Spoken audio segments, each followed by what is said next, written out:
So my mother tongue is German. I'm Greek-born native German altogether, and I have to apologize. I will speak in German, and Marisa will translate for me. I'm thankful for that, because I appreciate the invitation, and I'm thankful for this opportunity to speak to you, but I think for me it's better and more easy to express my feelings and my thoughts in my mother tongue. Vor 25 Jahren fiel die Mauer. Das Schicksalsjahr 1989 verdichtet sich in einem Akt von hoher Symbolkraft. Das Symbol der Stagnation der Nachkriegszeit, die Erstarrung der Weltgeschichte in einer weltumfassenden bipolaren Blockbildung war gefallen und Berlin, Deutschland, Europa und die Welt konnten aufatmen. 25 years ago, the wall fell. The year of destiny, 1989, was concentrated in an act of high symbolic power. Put our microphone right there.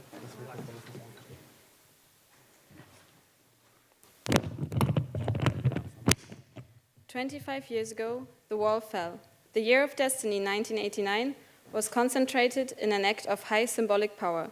The symbol of stagnation in the post-war era was the freeze of the world's history in a global bipolar bloc, was falling, and Berlin, Germany, Europe, and the world was able to breathe again. Überraschend war nicht nur das Faktum des Mauerfalls selbst, überraschend war auch die Dramaturgie des Vorgangs. Das Symbol der Gewalt fiel gewaltlos. Die Ereignisse am Abend des 9. November 1989 hatten in ihrer Spontanität etwas Traumhaftes. Julian Green notiert in seinem Tagebuch am 10. November, die Ostdeutschen kommen ruhig über die Mauer, weder Hurrageschrei noch wildes Gestikulieren. Und einen Tag später, die beiden Berlin sind wieder vereint und die ganze Welt tanzt. Dass etwas so Unerwartetes, scheinbar Unmögliches auf so verblüffende Weise geschehen konnte, bewies, dass der für die Ewigkeit zementierte Status quo eben doch kein Faktum, kein übernatürliches Geschick war, und für die Gläubigen blitzte plötzlich etwas von der Friedensutopie auf, nach der Schwerter endlich zu Pflugscharen und Speere zu Sicheln werden. The fall of the wall was not the only surprising fact. The dramaturgy of the process was also surprising. The symbol of violence fell without violence. The happenings in the evening of the 9th of November appeared dreamlike in their spontaneity. On the 10th of November, Julian Green noted in his diary, "The East Germans are coming over the wall in calmness, neither cheering nor wild gestures." And one day later, the two Berlins are united again, and the whole world is dancing.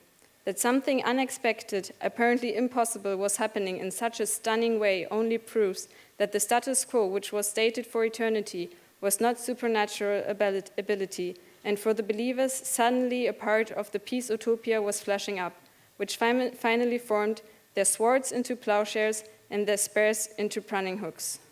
Dennoch, dem Mauerfall war ein machtvolles Gegenzeichen der Beharrung im Abstand von nur 5 Monaten vorausgegangen. In der Nacht vom 3. auf den 4. Juni desselben Jahres hatten sich in China die Kräfte der Beharrung durchgesetzt und das Massaker auf dem Tiananmen-Platz exekutiert. Und scheinbar unerschüttert steht noch heute die Hütte von Panmunjom am 38. Breitengrad, jener gedachten Linie, an der der vergessene Krieg in Korea im Jahre 1953 gefror. Still, the fall of the wall was preceded by the strong countersign of insistence with an interval of only 5 months. On the night of the 3rd and to the 4th of June in the same year, the strength of insistence was enforced and the massacre on the Tiananmen was executed. And even today, the cabin of Panmunjom still stands, seemingly unruffled, on the 38th latitude, which was seen as a line on which the forgotten war in Korea froze in 1953. Bei aller Euphorie, die uns heute noch ergreift, wenn wir die Bilder jenes Abends sehen, gestern Abend war eben dieser Tag, die um die ganze Welt gegangen sind, nach 25 Jahren erscheint das, was wir den Mauerfall nennen, zwar nicht weniger bedeutend, aber doch in einem anderen Licht. Der Untertitel dieser Veranstaltung deutet es an: Opportunities for Peace Building in a time of global insecurity. Am 22. Oktober diesen Jahres bemerkte der deutsche Außenminister Frank-Walter Steinmeier bei einem gemeinsamen Besuch mit dem amerikanischen Außenminister John Kerry an der Gedenkstätte an der Bernauer Straße anlässlich dieses Jubiläums, dem auch diese Versammlung gewidmet ist: Die Welt scheint in diesen Tagen aus den Fugen geraten zu sein. With all the euphoria which still captures us when we see the images of that evening, which were seen all around the world, which actually happened yesterday, what we call the fall of the wall after 25 years does not seem less important, but is viewed in a different light. The subtitle of this event implies this: opportunities for peace building in a time of global insecurity.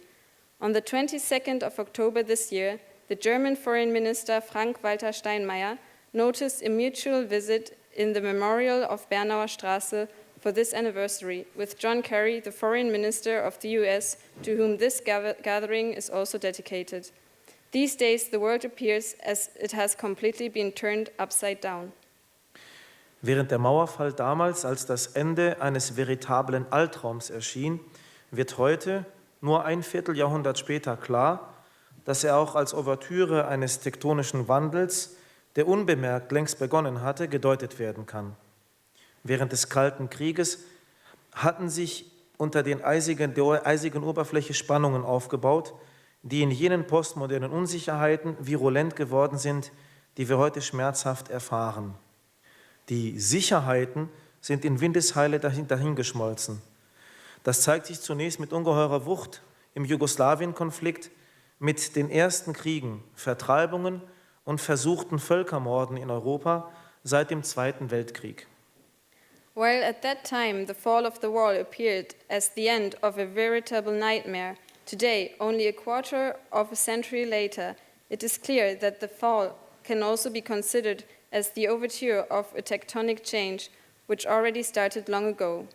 During the Cold War, tensions were created under the ice-cold surface, which became virulent as we painfully experience today. The securities melted in no time at all. This, in the beginning, was shown with tremendous force during the conflict of Yugoslavia, with the first wars, forced displacement, and the attempts of genocides in Europe since World War II. Es folgten eine weltweite Zunahme hochgefährlicher Spannungen und viele andere verheerende und kaum noch zu begrenzende, mit Waffen ausgetragene symmetrische und asymmetrische Konflikte in allen Teilen der Welt, aber mit besonderer Wucht in Osteuropa, im Nahen Osten und in Afrika, mit der Folge von weltweit 51,2 Millionen Vertriebenen und Flüchtlingen und einer Welt, die überall neue Mauern errichtet hat, in Ceuta und Melilla, zwischen der USA und Mexiko, in Nordirland, im Westjordanland, in Zypern und neuerdings auch zwischen Russland und der Ukraine und an der türkisch-syrischen Grenze in den Provinzen Hatay und Gaziantep. Mauern, die die Berliner Mauer an Größe und Effizienz in den Schatten stellen. Kannst du hier vielleicht? It was followed by the increase of global, extremely dangerous tensions and many other devastating and barely limited symmetric and asymmetric conflicts which were carried out with weapons in all parts of the world, but with a particular force in Eastern Europe, the Middle East, and in Africa, with the consequence of 51.2 million exiles and refugees worldwide, and the world which globally formed new walls in Ceuta and Melilla, between the US and Mexico, in Northern Ireland and in the West Jordanland, as well as Cyprus, and recently between Russia and the Ukraine and the Turkic-Syriac border in the provinces of Hatay and Gaziantep, walls which in terms of size and efficiency overshadowed the Berlin Wall. Eine Welt ohne Mauern, a world without walls. Um das Tableau zu vervollständigen, müssen wir zu diesen nackten Tatsachen noch die ökonomischen und ökologischen Krisen hinzunehmen, deren Lösung wegen der manifesten Sicherheitsprobleme in noch weite Ferne rückt, mit unabsehbaren Folgen für die mittelbare und unmittelbare Zukunft der Menschheit und des Planeten. A world without walls? To complete the picture, we have to add the crude facts of ecological and economical crisis, the solutions for which, due to security problems, continue to move further into the future, with unforeseeable consequences for humanity and the planet in the immediate future and farther beyond. Gewiss ist der 9. November 1989 kein kirchliches Datum. Dennoch ist er eine symbolische Zäsur auch für die orthodoxe Welt, denn der größte Teil der orthodoxen Christenheit war gezwungen, hinter dem eisernen Vorhang zu leben. Demzufolge war die orthodoxe Welt zwischen Privilegierten und Benachteiligten geteilt. Als sich nach dem Mauerfall sukzessive die Staaten des ehemaligen sozialistischen Lagers von der Hegemonie der Sowjetunion befreien konnten und schließlich diese Union selbst zerbrach und die Staaten sich neu demokratisch konstituierten, kann man auch die orthodoxen Kirchen, deren Jurisdiktionsgrenzen in den meisten Fällen mit den jeweiligen Staatsgrenzen identisch waren, in den Genuss der Freiheit. Das heißt, sie wurden frei von staatlicher und ideologischer Bevormundung und erlangten vielfach auch das unter sozialistischen Vorzeichen konfiszierte Eigentum, ganz oder teilweise, wieder zurück. Indeed, the 9th of November 1989 is not a clerical date. Anyway, it is also a symbolic caesura for the Orthodox world, because the largest part of the Orthodox Christians were forced to live behind the Iron Curtain. Therefore, the Orthodox world was divided into privileged and underprivileged. When after the fall of the wall, gradually the states of the former socialistic camps could free themselves from the Soviet Union hegemony, and finally the Union itself broke into parts and was newly democratically constituted, the Orthodox Church, whose jurisdictional borders were in most cases identical with the particular state borders, also received the pleasure of this freedom.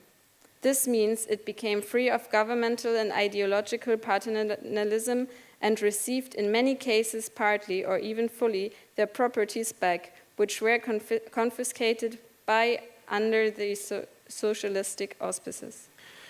Schwierigkeiten gab es insbesondere in denjenigen wiedererstandenen Staaten, die Teil des Gebietes der Sowjetunion gewesen waren und deren kirchliche Strukturen aus politischen Gründen verändert, respektive an die politischen Gegebenheiten angepasst worden waren, so zum Beispiel in Georgien, in Estland oder der Ukraine. Grundsätzlich muss man sagen, der Prozess der Anpassung der kirchlich-jurisdiktionellen Strukturen an die neuen und in vielen Fällen altneuen politischen Gegebenheiten ist immer noch im Gang. Most difficulties arose in the reoriginated states, which were part of the region of the Soviet Union and whose clerical structure was changed and aligned due to political reasons and the political situation. Some examples are Georgia, Estland, and the Ukraine.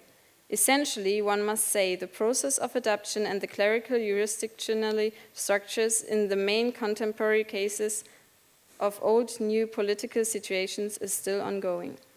Dieser äußere Prozess ist aber nur die Außenseite eines geistigen Prozesses der Selbstfindung der zahlreichen autokephalen und autonomen Kirchen Ost- und Südosteuropas. Nach einer unterschiedlich langen Phase der Selbstentfremdung sind sie auf der Suche nach einer neuen Formel für die Bestimmung des Verhältnisses von Kirche, Staat, Nation und Gesellschaft. Groß ist dabei die Versuchung, den Faden dort wieder aufzunehmen, wo er gewaltsam durchtrennt worden war, in der Frühzeit des 20. Jahrhunderts oder sogar noch früher im 19. Jahrhundert.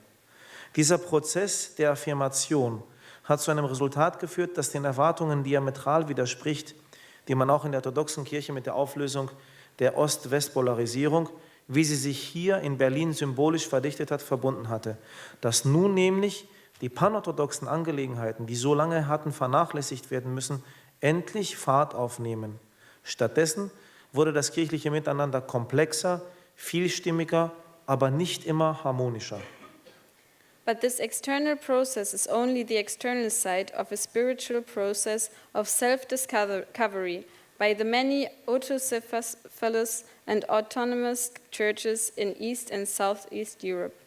After a long phase of self-alienation to determine the relations of state, nation, and the society, the temptation was strong to take up the thread again where it was violently severed. In the early period of the 20th century, or even earlier in the 19th century, this process of affirmation yielded a result which diametrically contradicted expectations linked to the Orthodox Church, with the resolution of the polarization between East and West, which was symbolically concentrated here in Berlin. That now the pan-Orthodox issues, which have been neglected for such a long time, will gather speed. Instead of this, the clerical cooperation became more complex with many voices, but which were not harmonious. At every time. Ein wiedererstarkender Nationalismus im Inneren führt zu dominanten Verhalten nach außen, insbesondere in der westlichen Diaspora, also in den Regionen diesseits der ehemaligen Demarkationslinie zwischen Ost und West, wurden die jeweiligen nationalen Kolonien und Diözesen stärker an die Mutterkirchen gebunden. Der Prozess der innerorthodoxen Integration ist im Zusammenhang mit der Vorbereitung auf das seit den frühen 60er Jahren des 20. Jahrhunderts angestrebte panorthodoxe Konzil wurde empfindlich gestört und kam zeitweilig zum Erliegen. Erst die panorthodoxe Synode von Konstantinopel im März diesen Jahres hat es gewagt, den gordischen Knoten zu zerschlagen und die Durchführung des Konzils für das Pfingstfest 2016 in Aussicht zu stellen. A regained nationalism on the inside led to a dominant behavior on the outside, especially in the Western diaspora, which means in the regions on this side of the demarcation line between East and West. The particular national colonies and dioceses were bounded stronger to the mother churches. The process of the inner Orthodox integration within the context of preparations for the seeked Pan-Orthodox Council since the 60s and the 20th century were sensitively damaged and occasionally came to a standstill. Only the Pan-Orthodox Synod of Constantinople in March of this year dared to smash the Gordian knot and hold out the implementation of the councils for the Wisjuntide 2016. Das ökumenische Patriarchat, für das ich hier spreche, war und ist bis heute der Garant der geistigen, materiellen und ekklesialen Einheit der orthodoxen Kirche weltweit. Diese Einheit lässt sich weder durch Mauern zerstören, noch durch politische Reformen herstellen.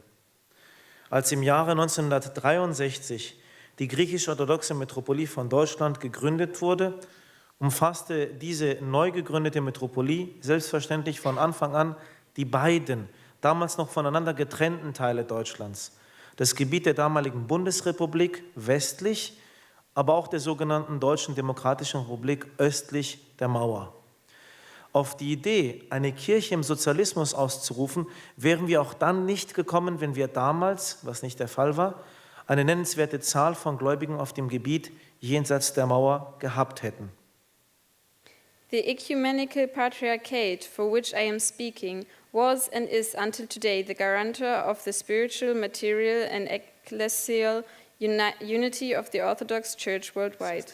This unity is unable to be destroyed by walls or to be formed by political reformations. When the Greek Orthodox Metropolitanate of Germany was founded in 1963, it initially comprised the two separated parts of Germany, which was at that time the region of the Republic of Germany in the west and the so-called GDR in the east of the demarcation line, the wall. The idea to call out a church in socialism wouldn't have been created even if we had, which we didn't at that time, enough believers on the eastern side of the wall. Das ökumenische Patriarchat, das ebenso wie alle anderen alten Patriarchate der orthodoxen Kirche, also die Patriarchate von Alexandrien, Antiochien und Jerusalem, seinen Sitz in einer Region hat, die einst der kulturelle und politische Kernbereich Europas war, aber durch die weltgeschichtliche Entwicklung in den letzten 1400 Jahren allmählich zu dem geworden ist, was wir heute in der deutschen Sprache den Nahen Osten, in der englischen Sprache the Middle East nennen, akkumuliert die Erfahrungen einer Institution, die ihre heutige Gestalt dem dritten Kanon des Zweiten Ökumenischen Konzils, das Kaiser Theodosius der Große im Jahr 381 nach Konstantinopel einberufen hatte, verdankt, deren Wurzeln aber noch weit in die vorkonstantinische Zeit reichen. Ihr historischer Sitz, das heutige Istanbul, verkörpert, wie vielleicht nur wenige andere Orte auf der Welt, das konfliktträchtige Miteinander und Gegeneinander zwei unterschiedlicher Zivilisationen und Kulturen. Im ursprünglichen Kernraum seines angestammten Zuständigkeitsbereiches, dem historischen Kleinasien, bis zur Unkenntlichkeit marginalisiert, dient es der Einheit. Es dient der Einheit, nicht nur innerhalb der orthodoxen Kirche, sondern auch und mit besonderer Hingabe innerhalb der gesamten christlichen Ökumene.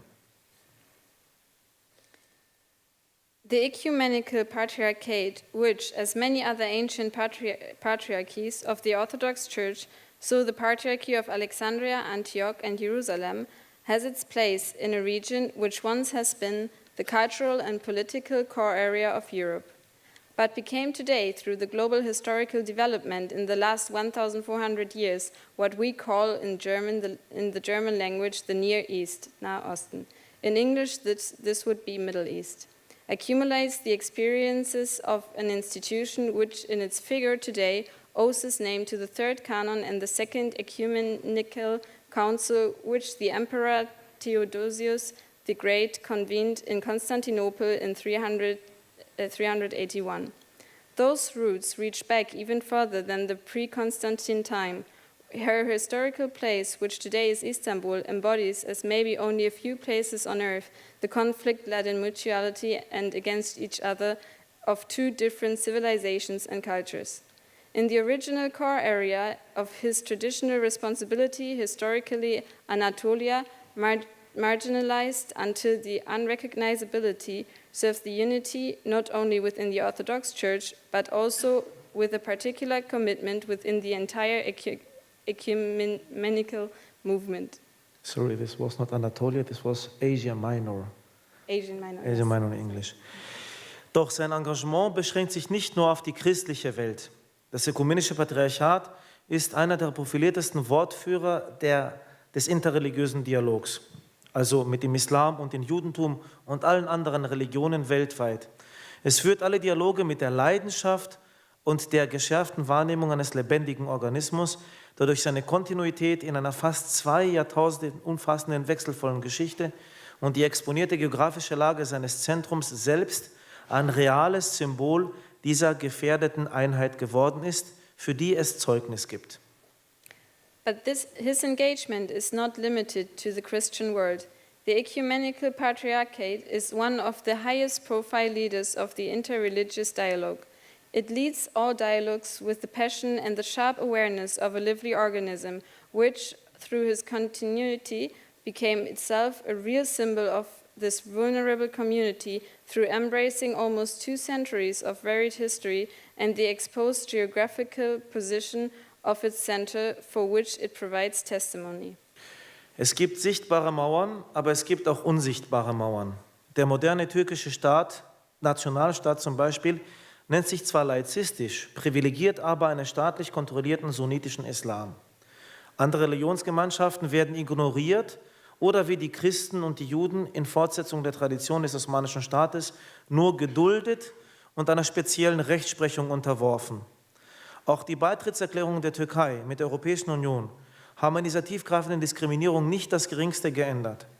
Das Fanal dieser Diskriminierung hinsichtlich des ökumenischen Patriarchats ist die winzige, auf Griechisch Chalki genannte Insel Heybeliada im Marmarameer mit nur 2,3 Quadratkilometer Fläche. Auf dieser Insel befindet sich seit 1844 die wichtigste theologische Ausbildungsstätte des Patriarchats, eine auch gesamtorthodox und darüber hinaus im ökumenischen Kontext hoch angesehene theologische Hochschule. There are visible worlds, but also invisible worlds. The modern Turkish national state calls itself prurient, but privileges a government-controlled Sunnite Islam. Other religious communities are ignored or only tolerated and subjugated by a special law, such as Christians and Jews. Even the negotiations about Turkey to enter the EU did not change anything in this deep discrimination. The torch of this discrimination of the ecumenical patriarchate as a tiny island, Chalki in Greek, Heybeliada in Türkisch. with only 2.3 square kilometers in the Sea of Marmara. Since 1844, the most important theological education center of the Patriarchate has been situated on this island. It is an entirely Orthodox and further than this economic context highly recognized theological school. Der türkische Staat hat dieses für das ökumenische Patriarchat überlebenswichtige Institut im Jahr 1971 geschlossen, und das ohne Grund, und trotz zahlreicher internationaler Appelle nicht wieder aufgemacht.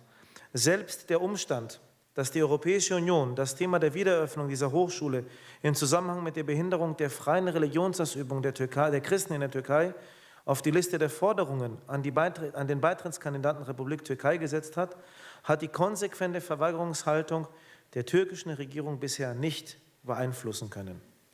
The Turkish state closed this for the economic patriarchate vital institution in 1971 and did not allow it since, despite several international appeals. Even the situation in the EU concerning the topic of the reopening of the school in order to prevent the Christians to enable their religion in Turkey by setting it on the list of claims for the Republic of Turkey to enter the EU did not influence the Turkish government until today.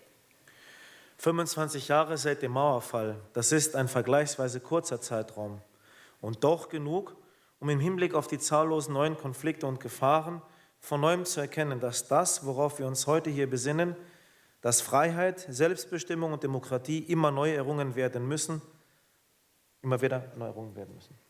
Entschuldigung. 25 years since the fall of the wall, this is a comparably small time frame. Nevertheless, it is enough time to understand that with respect to the new conflict and danger, we remember today freedom, self-definition and democracy have to be gained over and over again. In diesem Sinn möchte ich sagen, Berlin ist überall. Berlin, das ist heute Kiew, aber auch Kobane, Damaskus, Hongkong und Istanbul. Orte, an denen sich exemplarisch zeigt, was auf dem Spiel steht, wenn Menschen entweder vergessen oder aber auch von Machtstreben verführt, sich selbst und andere vergessen machen wollen, dass wir bei aller Divergenz der Interessen und Weltanschauungen alle nach Gottes Bild und Gleichnis geschaffen sind. In this context, I would like to say, Berlin is everywhere. Berlin is today's Kiev, but also Kobane, Damascus, Hong Kong and Istanbul. Places which serve as an example of what happens if people forget or led by the striving for power want to forget themselves and others, that all of us, despite all divergence and of interest and view of the world, are formed after God's image in similitude, and we are all appointed to let God's diverse sageness shine in saying that instead of building walls and make war, we all have one goal, to gain peace. Wir sind berufen,